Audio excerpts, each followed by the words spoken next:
वंदनीय माताओं एवं सुहृद भक्त वृंद, गत रविवार अर्थात गत रविवार तो मैं आपकी सेवा में नहीं था, उसके पूर्व के रविवार हम लोगों ने ये देखा था कि भगवान अब हमसे बता रहे हैं, साधकों को ये कह रहे हैं कि साधकों को किस प्रकार कर्म करना चाहिए।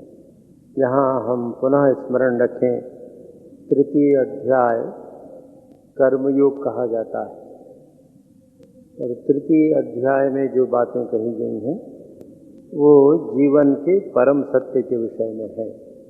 और वो ये सत्य ये है कि मनुष्य कर्म से भागकर कभी भी बच नहीं सकता। कर्म को त्याग कर मनुष्य अपनी आध्यात्मिक उन्नति नहीं कर सकता। तो ये मूल बात है और भगवान ये कहते हैं, तृतीय अध्याय में कहते हैं कि तुम कैसे त्यागो, नहीं कश्चित क्षणम अपि जातु तिष्ठति अकर्मकृत कार्यते ही अवशः प्रकृति जयी गुणई। एक क्षण भी तुम बिना कर्म किए नहीं रह सकते हो। तो बार बार हमें ये स्मरण रखना है, हम सब इसी के अधिकारी हैं। कर्म के द्वारा ही हम निष्कर्म अवस्था में जाएंगे, कर्म के द्वारा ही हम अपनी कामना वासनाओं से मुक्त हो सकेंगे। बात पहले अटपटी सी या उल्टी सी लगती हो कि कर्म के द्वारा कैसे हम अपनी कामना वासनाओं से मुक्त हो सकते हैं। वही उपाय भगवान ने बताया है। और पिछली बार 25वें श्लोक में हमने देखा था, भगवान कहते हैं, सक्ता कर्मणि अविद्वांसः यथा कुर्वन्ति भारत कुर्यात् विद्वान तथा असक्तः चिकीर्षु लोक संग्रहम। तो ये जो सूत्र है, साधना का ये जो मंत्र है, ये आपके हमारे जीवन के लिए है। गीता के तृतीय अध्याय के 25वें श्लोक के जो अर्धांश है उसमें जो 3 शब्द हैं, असक्तः चिकीर्षुः लोक संग्रहम कर्मम कुर्यात्। असक्त होकर चिकीर्षु लोक संग्रहम, लोक संग्रह की इच्छा करते हुए, चिकीर्षु माने इच्छा करते हुए। तो भगवान कहते हैं, हे अर्जुन, तू और अर्जुन के माध्यम से आपको हमको सबको बता रहे हैं कि तुम लोग संसार में कर्म करो। कैसे करो? जैसे संसार में डूबा हुआ अज्ञानी व्यक्ति जिसको जीवन में मुक्ति की आकांक्षा नहीं है, जो संसार में रचा पचा है, ऐसा व्यक्ति जितनी तीव्रता से कर्म करता है उसी प्रकार तुम कर्म करो। तो ये क्रिया के संबंध है, पर भीतर की बात, ये विशेष समझने की बात नहीं है यहाँ कि बाहर तो उसी के समान कर्म करना है जैसा एक संसारी व्यक्ति, आसक्त व्यक्ति कर रहा है। किंतु जो साधक है, जो मोक्ष की आकांक्षा रखता है, बाहर की क्रिया तो वैसे ही करे, भीतर उसका हृदय कैसे होगा? लोक संग्रहम चिकीर्षुः असक्तः। ये असक्त शब्द और लोक संग्रह शब्द अत्यंत महत्वपूर्ण है। इसकी चर्चा पिछली बार हुई थी, तो उसका पुनर्स्मरण हम कर लें। तो पुनर्स्मरण यही है कि हमारे जीवन में जब स्वार्थ आता है तो आसक्ति आती है। मनुष्य निस्वार्थ होता है तो अनासक्त हो जाता है। ये उसका रसायन है, ये उसका सूत्र है। तो कैसे निस्वार्थ हुआ जाए, कैसे स्वार्थ त्याग के कर्म करे, मनुष्य के सामने बड़ी कठिन समस्या है कि स्वार्थ त्याग कर कर्म कैसे करें। तो भगवान ने उस समस्या का शाश्वत समाधान, ऐसा समाधान जिससे हमारे जीवन का मंगल होगा और चिरकाल तक मंगल होता रहेगा, अनंत मंगल होगा, परम सिद्धि को हम प्राप्त हो जाएंगे। चिकीर्षुः लोक संग्रहम, लोक कल्याण के लिए, लोगों के कल्याण के लिए परार्थ कर्म करो तो हो जाएगा। अब इसके पश्चात 26, 27 और 28 3 श्लोकों में भगवान प्रकृति का वर्णन कर रहे हैं और प्रकृति का वर्णन करके उससे बचने के उपाय बता रहे हैं, उसके लक्षण भी बता रहे हैं कि देखो कैसे तुम बचोगे। तो भगवान कहते हैं आपके हमारे लिए जो साधक हैं उनके लिए और जो श्रेष्ठ पुरुष हैं उनके लिए भी न बुद्धि भेदम जनयेत अज्ञानाम कर्म संगिनाम जोशयेत सर्वकर्माणि विद्वान युक्तः समाचरन्। हे अर्जुन, विद्वान को, विद्वान से यहाँ तात्पर्य जो ज्ञानी है, जो साधक है, जिसने समझ लिया है कि मेरे जीवन का परम लक्ष्य मुक्ति है, जीवन मुक्ति है, मोक्ष की प्राप्ति है और वह मुझे अपने कर्मों के द्वारा प्राप्त करना है। परम लक्ष्य मोक्ष है, उसकी प्राप्ति का मार्ग निष्काम कर्म या असंग होकर कर्म करना है। तो ऐसे लोगों के लिए भगवान कहते हैं कि इन विद्वानों को, इन समझने वाले साधकों को क्या युक्त परमात्मा में जुड़कर भगवत समर्पित बुद्धि से क्या करे, सततम कर्म कुर्यात्, हमेशा कर्म करना चाहिए। फिर एक बहुत बड़ी जवाबदारी, बुद्धि भेदम न जनयेत किनको अज्ञानाम कर्म संगिनाम।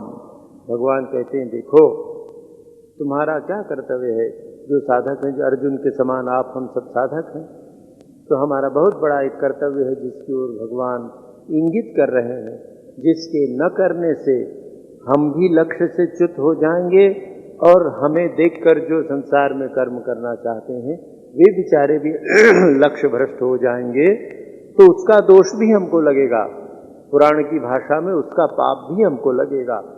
भगवान क्या कहते हैं कि जो अज्ञानी जन है, जिनको इस बात का ज्ञान नहीं है कि मनुष्य के जीवन का लक्ष्य ईश्वर प्राप्ति है, जो स्वप्न में ये नहीं सोचते हैं कि कर्म फल का त्याग करना चाहिए, कर्म में आसक्ति नहीं रखनी चाहिए, ऐसे जो अज्ञानी जन हैं उनमें बुद्धि भेद उत्पन्न मत करो, उनको भ्रमित मत करो। बहुत बार अनुचित शिक्षा से ऐसा हो जाता है। बुद्धि भेद का तात्पर्य है कर्म के प्रति अश्रद्धा उत्पन्न कर देना। ऐसे कितने उदाहरण हम लोगों को देखने को मिलते हैं। 2-3 वर्ष पहले की बात है, हमारे इसी छत्तीसगढ़ की बात है, कवर्धा जिले में एक युवक शिक्षक, किसी एक हाई स्कूल में शिक्षक था या है अभी, उसके बाद आया मिला, 28 वर्ष का युवक था। उसका विवाह हो गया था, पत्नी, एक बच्चा। कहीं किसी ऐसे कच्चे गुरु के या ऐसे जो स्वयं अज्ञानी है और दूसरे को ज्ञान बताना चाहता है, उपनिषद जिसको कहते हैं कि अंधा अंधे को रास्ता दिखाता है, उसके चक्कर में पड़ गया। और उस व्यक्ति ने उसको ऐसा बताया कि आकांक्षा थी, हृदय में इच्छा है आध्यात्मिक जीवन व्यतीत करने की। उसने उसको ऐसी सलाह दे दी कि अरे तुम ये कहाँ झंझट में फंसे हो, इससे कभी किसी की मुक्ति नहीं होगी, तुम तो नरक के कीड़े हो, नरक में जाओगे। और ये बेचारा, हमारे छत्तीसगढ़ में अभी भी 20-21 वर्ष 22 वर्ष के लड़कों का विवाह कर देते हैं, हो जाता है। उसके माँ बाप ने जल्दी विवाह कर लिया, पढ़ लिख लिया था, शिक्षक हो गया था, हाई स्कूल में विवाह कर दिया, एक संतान भी उसकी हुई। तो उसको कहा कि इसके द्वारा नहीं हो सकता, रामायण पढ़ता था, भजन करता था। तो ऐसा जो उनको गुरु तथाकथित मिले, उन्होंने विभ्रमित कर दिया और उससे कुछ दक्षिणा लेके कुछ दिन बाद चले गए। अब इसके मन में ऐसा विक्षोभ हुआ, न उसको घर में शांति, न बाहर शांति, न स्कूल में अच्छा लगे। बड़ी उसकी अवस्था ऐसी लगभग पागल जैसी, विक्षिप्त, विक्षोभ युक्त अवस्था। ऐसी अवस्था में प्रभु की प्रेरणा, प्रभु कृपा से आया, तो उसकी बात सुनी गई। उसकी बात सुनकर सारा उसका इतिहास, प्रेम से उसकी बात सुनने के कारण अपना हृदय उसने खोला और सारी घटना उसने बताई। परिवार में पत्नी उसकी बड़ी सुशीला थी, बड़ी दुखी थी, किंतु उसको समझ में ना आए। तो जो उनके गुरुजी ने, इस भ्रमित गुरुजी ने, या स्वयं भले ज्ञानी रहे हों, इसको भ्रम में डाल देने वाले गुरुजी ने जो कुछ बताया तो बात सुनी गई। वो बात सुनने के पश्चात उसको श्री रामकृष्ण देव का उदाहरण देकर, गीता के कुछ उदाहरण देकर, और भगवान राम के प्रति उसका आकर्षण था तो भगवान राम के जीवन के उदाहरण देकर उससे ये बात कही गई कि देखो बेटा, अभी तुम्हारे मन में भ्रम है। सच्चाई ये है कि तुम जो कर्म कर रहे हो उसी कर्म के द्वारा तुम्हें मुक्ति की प्राप्ति हो सकती है। तो उसको पहले तो विश्वास नहीं हुआ, पर फिर उसको ऐसा लगा कि भाई ये जो लोग कहते हैं इनका जीवन स्वयं का पवित्र अच्छे मार्ग में लगे हैं। कई बार आया, उसको परामर्श दिया गया कैसे घर संसार में रहे, घर गृहस्थी का वही व्यवहार करे जिस प्रकार गृहस्थ का कर्तव्य है। प्रभु कृपा से सद्बुद्धि आई और व्यवस्थित है। उसके 1-1.5 साल बाद फिर आया, एकदम व्यवस्थित है, पत्नी भी प्रसन्न, घर भी प्रसन्न। तो ये बुद्धि भेद नहीं उत्पन्न करना चाहिए। अब स्वयं के विषय में जिसको विचार करें, हमारा भी ये कर्तव्य है अपने मार्ग के विषय में, अपने लक्ष्य के विषय में, अपने गुरु के विषय में और अपनी साधना पद्धति या मंत्र के विषय में इसमें शंका नहीं करनी चाहिए। 50 जने को पूछकर या जहाँ कोई बात पढ़ ली, जहाँ कोई बात सुन ली, उसके अनुसार बार बार अपनी साधना पद्धति बदल रहे हैं। लक्ष्य के संबंध में सोच रहे हैं कि वेदांत का लक्ष्य ठीक है कि हमारा वाला ठीक है, जीवन मुक्ति ठीक है कि भगवान के चरणों में भक्ति ठीक है, आदि आदि। तो इस प्रकार कर्म के प्रति अश्रद्धा न तो दूसरों के मन में उत्पन्न करनी चाहिए, न स्वयं के मन में उत्पन्न करनी चाहिए। आप सब लोग सत्संगी हैं, बहुत वर्षों से आश्रम में आते हैं, आपने बड़े बड़े विद्वानों और महापुरुषों को सुना है। मेरे जैसा एक सामान्य साधक आपको क्या बताएगा, मैं आपका सहयोगी हूँ। पर हमें ये सावधानी रखनी है कि जो व्यक्ति कर्म में आसक्त हैं उनको ये कहा जाए कि भाई तुम ठीक कर रहे हो पर इससे अच्छा कर सकते हो। ये विवेकानंद जी का विधान है। स्वामी विवेकानंद जी कहते हैं कि लोगों को कहो जो तुम कर रहे हो अच्छा है, पर तुम उससे अच्छा करने की सामर्थ्य रखते हो। तो ऐसे आसक्त लोगों को कहना चाहिए कि भाई ये काम ठीक से करो। अब भगवान कर जोशयेत सर्वकर्माणि, उनको सब कर्मों में लगाओ। जो कर्म कर रहे हो उनको अकर्मण्य मत बनाओ। कर्म तो आगे ही कर रहे हैं, कर्म बनाओ कैसे?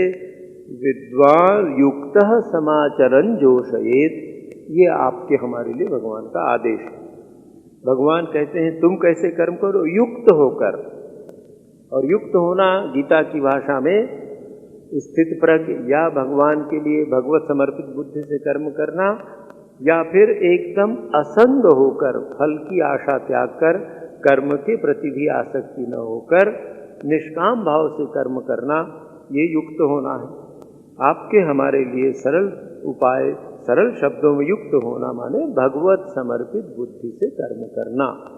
तो भगवान ये कहते हैं कि तुम जो साधक हो या तुमने जो समझ लिया है भगवान की कृपा से, किसी उपदेश से, किसी महापुरुष के संसर्ग से या शास्त्र आदि पढ़ के जब तुमने समझ लिया है, तो तुम इन लोगों को जो समझते नहीं हैं कर्म में लगाओ और उन्हीं के समान तुम कर्म करो। किंतु कैसे करो, ये भगवान हमको बार बार बता रहे हैं। युक्त समाचरण, भगवान के प्रति समर्पित होकर, तो बाहर से सक्रिय और भीतर से निष्क्रिय। कैसे? शरीर से कर्म और मन से भजन, ये इसका सूत्र है। जो ज्ञानी है वो कैसे करेगा कि शरीर से तो कर्म करेगा जैसे अज्ञानी व्यक्ति कर रहा है, पर मन उसका शांत रहेगा, मन से वो भजन करेगा, जानता है कि सब मैं प्रभु प्रीत्यर्थ कर रहा हूँ। तो जब और सर्वकर्माणि, सब काम करो, तो सब काम करो तो कई बार दुर्बुद्धि आती है लोगों को, हम लोग भी उसमें प्रभावित हो जाते हैं, दोष सभी को दिखते हैं। तो सब काम, अगर कोई चोरी कर रहा हो, बदमाशी कर रहा हो, तो सब काम उससे कराएं, ऐसा नहीं है। गीता में जब भी कर्म की बात है, सत्कर्म की बात। गीता में कर्म शब्द का तात्पर्य है सत्कर्म, नहीं तो फिर क्या है? योगः कर्मसु कौशलम, कर्म में कुशलता योग है, कुशलता पूर्वक कर्म करें। तो मैं कुशलता पूर्वक पॉकेट मारूं, कुशलता पूर्वक चोरी करूं और पकड़ा ना जाऊं, तो क्या ये कर्म है? ये दुर्बुद्धि। देखिए हम लोग भी इस दुर्बुद्धि के शिकार हो जाते हैं। आजकल जो ये टीवी और दूसरे सबके साधन हैं जिसमें ईश्वर के विरुद्ध या सत्कार के जो अपप्रचार होते हैं, अपसाहित्य भी बहुत छपता है, उसको कभी कभी पढ़ के, या कुछ ऐसे लोगों के उपदेश जो पाप पुण्य कुछ नहीं है, जो मन में आए करो, केवल दृष्टा बने रहो और तुम उससे मुक्त हो, ये ऐसे परमहंस क्या सभी परमहंस हैं? उसमें नहीं पढ़ना चाहिए। तो भगवान कहते हैं सर्वकर्माणि, शास्त्र के विधान के अनुसार सत्कर्म उनसे करवाओ, और तुम करो जोशयेत, तो उनको करवाओ, तुम युक्तः समाचरण, युक्त होकर समाचरण अच्छी प्रकार कर्म करो, ये भगवान ने हमको आदेश दिया। तो भगवान के इस आदेश का हमारे जीवन में कहाँ पालन हो रहा है, ये देखना पड़ेगा। आपको हमको कैसे होना है? सूत्र रूप में अगर कहें, शरीर से प्रवृत्ति और मन से निवृत्ति, ये कर्मयोग का रहस्य है। भगवान कृष्ण का जीवन देखिए, भगवान कृष्ण के जीवन पर एक दृष्टि अगर हम डालें, गीता को समझने के लिए भगवान कृष्ण का जीवन अत्यंत उपयोगी, और उसके चिंतन से बड़ा लाभ होता है। स्वयं भगवान जीवन में ऐसा आचरण कर रहे हैं कि उनके जीवन में बाहर कितनी सक्रियता है, दिन रात काम में लगे हैं, अंत तक प्रभु काम में लगे हैं, पर भीतर से परम शांत है। अर्जुन को दोनों सेनाओं के बीच में खड़ा कर दिया। अर्जुन ने कहा मेरा रथ दोनों सेनाओं के बीच में खड़ा कर दीजिए, तो भगवान ने खड़ा कर दिया। अर्जुन ने ज्यों ही दोनों सेनाओं की तरफ देखा तो उसको चाचा, नाना, मामा, साले, संबंधी, रिश्तेदार, स्वजन दिखने लगे। तो भगवान के भी तो स्वजन थे, और भगवान स्थित प्रज्ञ थे। भगवान को दो ही बात दिखी, ये धर्म का पक्ष है और ये अधर्म का पक्ष है। उनको चाचा, नाना, काका, रिश्तेदार, भाई बहन कुछ नहीं दिखा। भगवान ने कहा मेरा जन्म धर्म स्थापना के लिए हुआ, धर्म संस्थापना के लिए हुआ है, और दुष्टों का विनाश करने के लिए हुआ है। तो मेरे रिश्तेदार, मेरे संबंधी अगर दुष्ट हैं तो उनका मैं विनाश करूंगा, धर्म की स्थापना के लिए आवश्यक है। भगवान कहीं कंस का वध किया। कंस का वध करने के पश्चात नाना जी को प्रणाम किया और कहा कि नाना जी अब अपना राज ले लीजिए।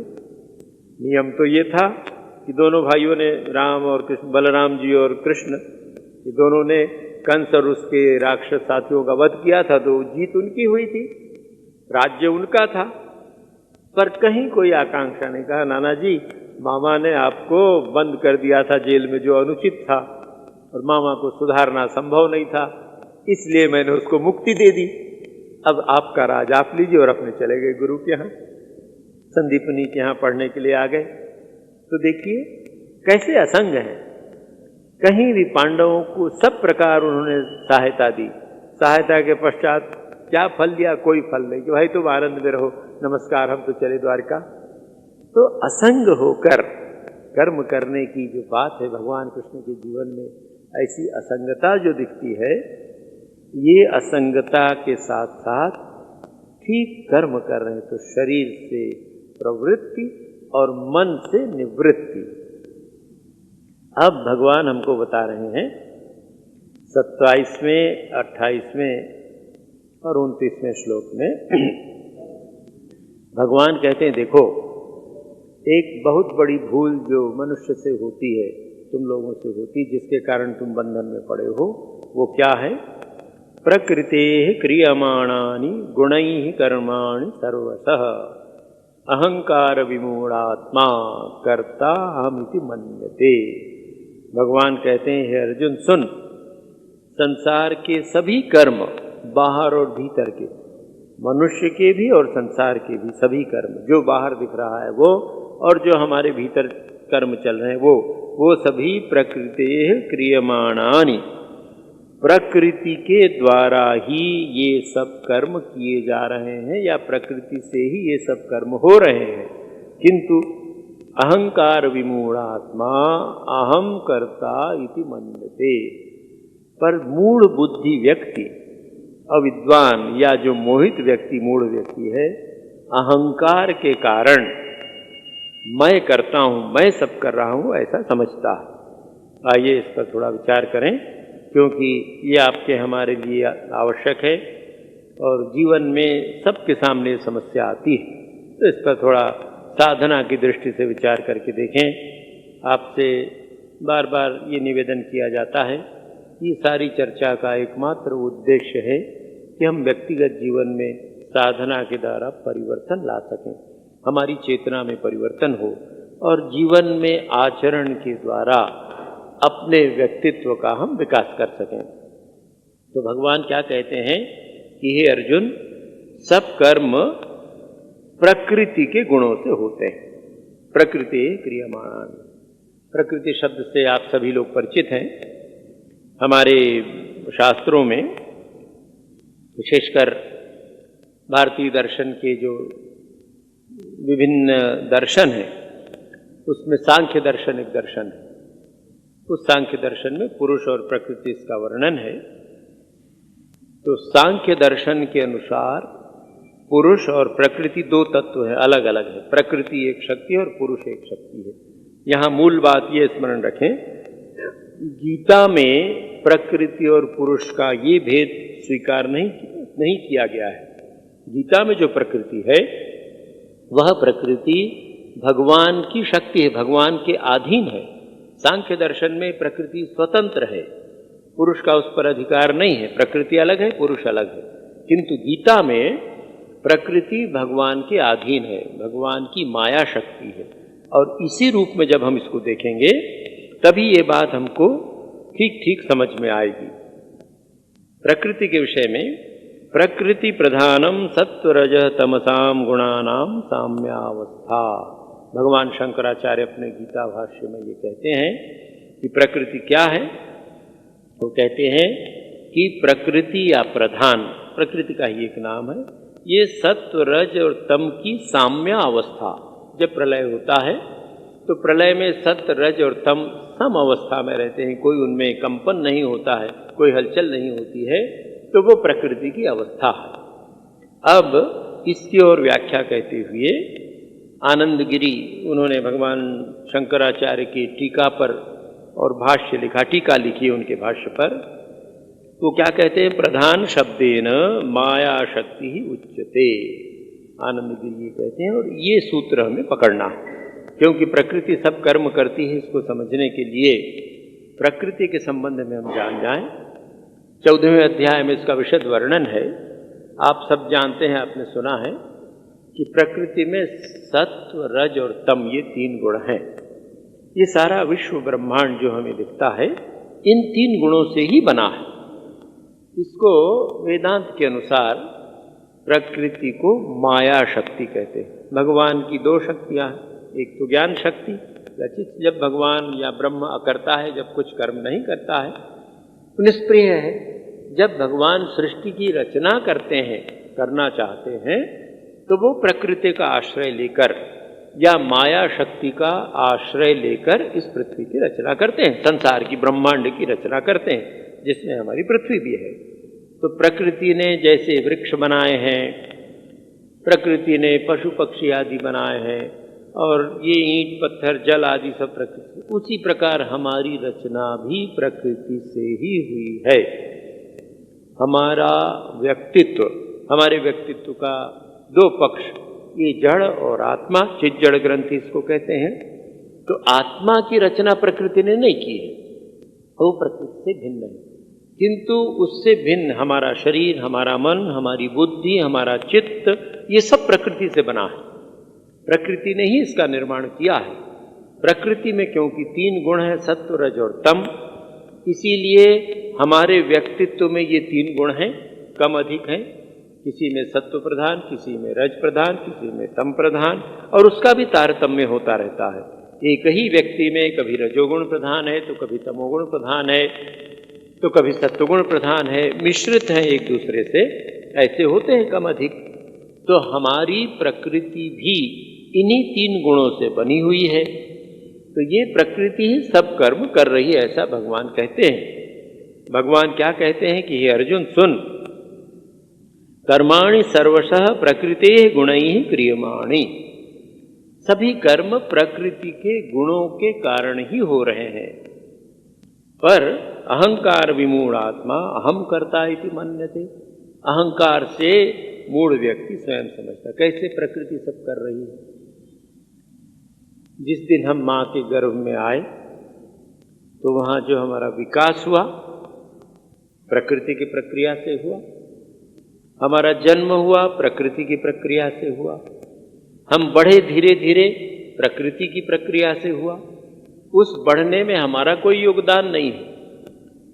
नष्ट करने में थोड़ा बहुत योगदान हो सकता है कि एक बच्चे का पालन पोषण ठीक नहीं किया, उसकी मृत्यु हो गई, वो भी प्रकृति की क्रिया से हुई।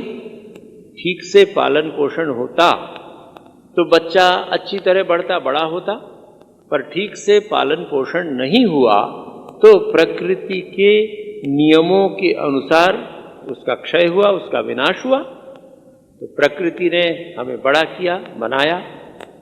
पेड़ पौधे हम बीज लगाते हैं, पानी देते हैं, खाद देते हैं, वो बढ़ता है, प्रकृति से बढ़ता है। किंतु अपने व्यक्तित्व के संबंध में हमारी ये धारणा नहीं है। वस्तुतः भगवान ये कहते हैं और शास्त्र और महापुरुष सब ये बताते हैं कि प्रकृति के ये गुण तुम्हारी इंद्रियां हैं। ये हमारे हाथ पैर आंख कान कर्मेंद्रिय ज्ञानेंद्रियां समस्त ये प्रकृति के ही अंग है।